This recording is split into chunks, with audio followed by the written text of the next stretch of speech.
Hello friends, नमस्कार। स्वागत है आप सभी का हमारे यूट्यूब चैनल पूजा चौधरी एजुकेशन में। तो फ्रेंड्स, अब तक हमने 3 वंश पूरे कर लिए हैं, कंप्लीट हो गए हैं 3 वंश। ये चौथा वंश है दिल्ली सल्तनत का सैयद वंश, और इसका जो शासनकाल है वो कितना है, 1414 ईस्वी से 1451 ईस्वी है। और इसके बाद है लोधी वंश, और लोधी वंश रहा है 1451 ईस्वी से 1526 ईस्वी तक।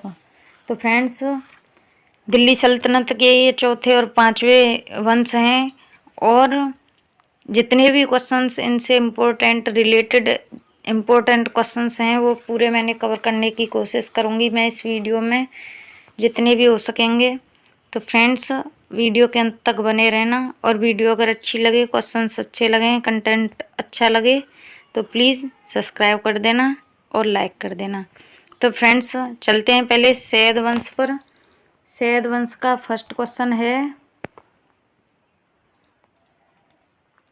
1414 ईस्वी में दौलत खां को पराजित कर खिज्र खां ने किस वंश की स्थापना की थी? तो वो था सैयद वंश। सैयद वंश की स्थापना किसने की थी? तो सैयद वंश की स्थापना की थी खिज्र खां ने। और किसको पराजित करके की थी? तो दौलत खां को पराजित करने के बाद खिज्र खां ने सैयद वंश की स्थापना की थी 1414 ईस्वी में। रैयत ए आला की उपाधि धारण करने वाला सैयद वंश का शासक कौन था? तो वो कौन था? खिज्र खां था, जिसने सैयद वंश की स्थापना की थी। सल्तनत काल में शासन करने वाला एकमात्र शिया कौन था? तो शिया कौन था? तो वो था सैयद वंश, जिसने सल्तनत काल में शासन किया था। ठीक है, अगला है, आगे है, सैयद वंश का सबसे योग्य शासक। तो सैयद वंश था, उसकी स्थापना किसने की थी? खिज्र खां ने की थी। और उसका जो सबसे योग्य शासक था वो कौन था? तो वो था मुबारक शाह। इसने क्या किया था? इसने तारीख ए मुबारक शाही के लेखक यहिया बिन अहमद सरहिंदी को संरक्षण प्रदान किया था। दिल्ली सल्तनत में प्रथम अफगान राज्य के रूप में लोधी वंश की स्थापना किसके द्वारा की गई थी? तो ये लोधी वंश की स्थापना किसके द्वारा की गई थी? तो वो की थी बहलोल लोधी ने। और ये दिल्ली सल्तनत का कौन सा वंश था? तो ये लोधी वंश था, 5वां वंश था ये। और ये जो सैयद वंश है ये है चौथा वंश। ठीक है, और इसमें सैयद वंश में शासक रहे थे, 4 शासकों ने शासन किया था। और ये लोधी वंश है, इसमें 3 शासकों ने शासन किया था। आगे हैं लोधी वंश के शासक। लोधी वंश के शासक कौन कौन से थे? ये 3 शासक थे।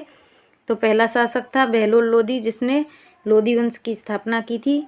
तो ये रहा था 1451 ईस्वी से 1489 ईस्वी तक। दूसरा शासन था सिकंदर लोधी, और सिकंदर लोधी रहा था 1489 ईस्वी से 1517 ईस्वी तक। और तीसरा शासक था लोधी वंश का इब्राहिम लोधी, और इब्राहिम लोधी रहा था 1517 ईस्वी से 1526 ईस्वी तक। ठीक है, आगे है, दिल्ली सल्तनत के सुल्तानों में से किसने सर्वाधिक समय तक शासन किया था? तो ये जो दिल्ली सल्तनत के सुल्तान थे, इनमें सबसे ज़्यादा टाइम तक किसने शासन किया था?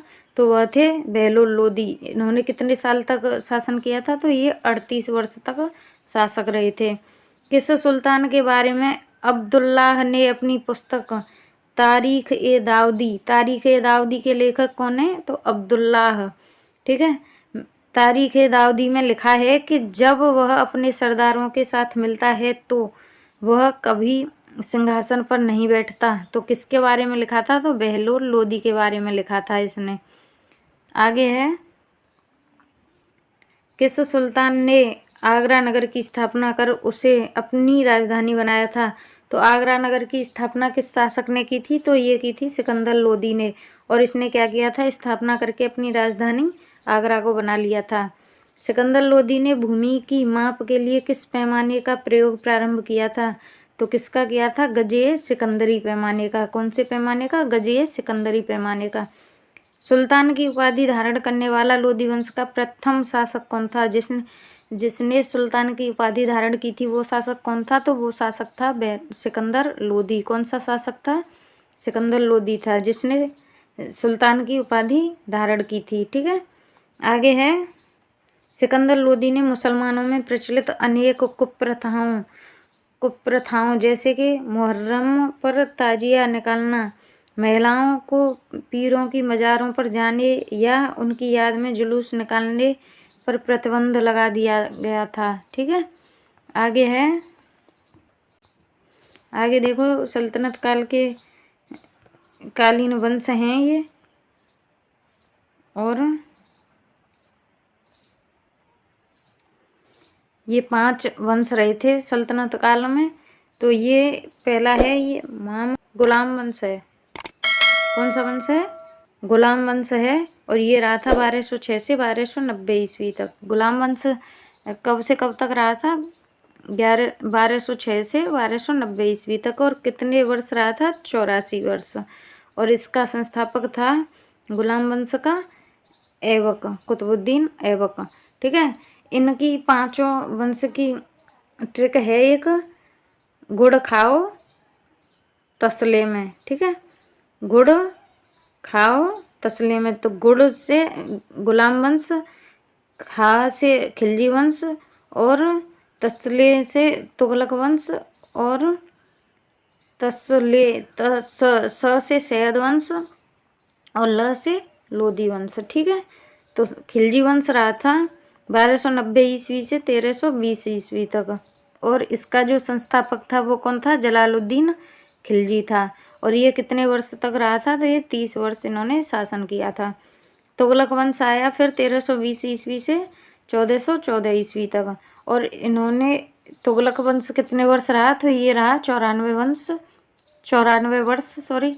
और इसका शासक कौन था? तो ये संस्थापक था इसका गयासुद्दीन तुगलक। ठीक है, अगला है सैयद वंश। सैयद वंश रहा था 1414 ईस्वी से 1485 ईस्वी तक। तो इसके शासनकाल की जो अवधि है वो है 37 वर्ष। और सैयद वंश का संस्थापक कौन था? तो ये था खिज्र खां। और 5वां वंश था और लास्ट वंश था ये लोदी वंश। ये 1451 से 1526 ईस्वी तक रहा था। ये इसने शासन किया था 76 वर्ष। और इसका शासक था वो था बहलोल लोदी। ठीक है, आगे है, दिल्ली सल्तनत के वंशों में सर्वाधिक शासनकाल तुगलकों का तथा न्यूनतम शासनकाल खिलजी वंश का था। तो सबसे ज़्यादा दिल्ली सल्तनत में सबसे ज़्यादा शासनकाल था वो तुगलक वंश का था, और सबसे कम शासनकाल था वो था खिलजी वंश का था। ठीक है, भारतीय संगीत पर प्रथम फारसी ग्रंथ लज्जत ए सिकंदर शाही की रचना किसके कार्यकाल में की गई थी? तो ये किसके शासनकाल में हुई थी? ये हुई थी सिकंदर लोदी के शासनकाल में। ठीक है, आगे है, सिकंदर लोदी किस नाम से कविताएं लिखा करता था? तो ये सिकंदर लोदी था, ये किस नाम से कविताएं लिखा करता था? तो ये लिखता था गुलरुखी नाम से। किस नाम से? गुलरुखी नाम से। लोदी वंश के साथ साथ दिल्ली सल्तनत का अंतिम सुल्तान कौन था? तो ये कौन था? ये इब्राहिम लोदी था। दिल्ली सल्तनत का अंतिम सुल्तान कौन था? इब्राहिम लोदी। वर्ष 1518 में लड़े गए खातौली के युद्ध में इब्राहिम लोदी को किसने पराजित किया था? ये किसने पराजित किया था? तो ये किया था महाराणा सांगा ने इब्राहिम लोदी को पराजित किया था। ठीक है, आगे है, पानीपत के प्रथम युद्ध में बाबर ने किसे पराजित किया था? तो ये बाबर ने पराजित किया था इब्राहिम लोदी को। ठीक है, किस सुल्तान की मृत्यु के पश्चात भारत में मुगल वंश की स्थापना हुई थी? तो ये इब्राहिम लोदी के बाद में कौन से वंश की स्थापना हुई थी? मुगल वंश की। ठीक है, इब्राहिम लोदी दिल्ली सल्तनत का एकमात्र सुल्तान था जो रणभूमि में युद्ध भूमि में वीरगति को प्राप्त हुआ था। मतलब युद्ध करते हुए मारा गया था। भारत में पोलो खेलने का प्रचलन किस शासक ने किया था? तो ये किया था तुर्कों ने। किसने? तुर्कों ने। सल्तनत काल में दस्तार बंदान किसे कहा जाता था? तो उलेमा को। किसको कहा जाता था? दस्तार बंदान उलेमा को कहते थे। किस भारतीय में संगीत यंत्र तबला एवं सितार का प्रचलन किया था? तो किसने किया था तबला एवं सितार का प्रचलन किसने किया था? तो ये किया था अमीर खुसरो ने। हिंदी खड़ी बोली का जनक किसे माना जाता है? तो हिंदी खड़ी बोली का जो जनक मानते हैं वो मानते हैं अमीर खुसरो को। ठीक है, आगे ये फिरोज शाह तुगलक ने लगभग 300 नगरों की स्थापना की। फिरोज शाह तुगलक ने कितने नगरों की स्थापना की थी? तो ये लगभग इन्होंने 300 नगरों की स्थापना की थी, जिसमें फतेहाबाद, हिसार, जौनपुर तथा फिरोजाबाद शामिल हैं। ठीक है, तो फ्रेंड्स वीडियो अच्छी लगी हो तो प्लीज़ लाइक शेयर सब्सक्राइब ज़रूर कर लेना।